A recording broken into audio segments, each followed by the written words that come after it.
Come on in, y'all. I'm still chatting about the Charlie and Vanetta story. But what I want to say is God works through all of us.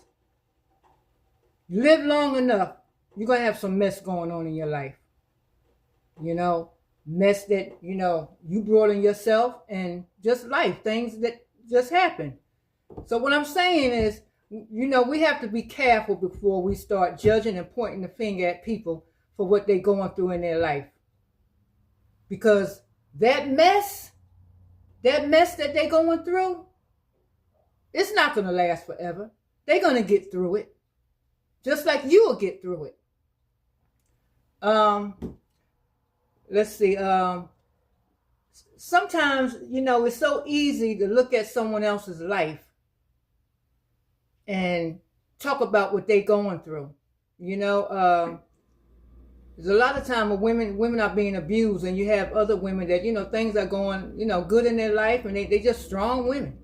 And they might look at another woman and just say, how could she put up with that? How could she go through that through all them years? But you don't know. You don't know what's going on behind closed doors.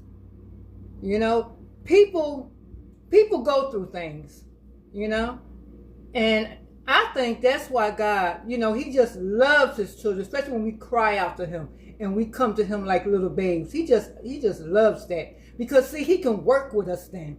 He can work with us, he can mold us, he can take our mess and he can just turn it around for good, And then people will stand back and say, oh my God, I remember when she was going through this and going through that. Now look at her,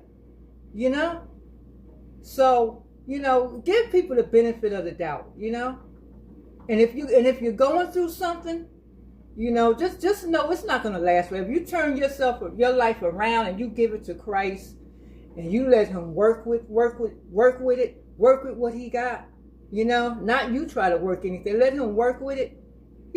Let him work it. If you in that bad marriage and you see no hope in that husband, just know that God can turn him around.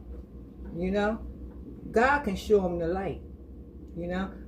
But sometimes, like I said, we have to separate for a while, because sometimes the pain is so hard. God's gonna have to work on both of you,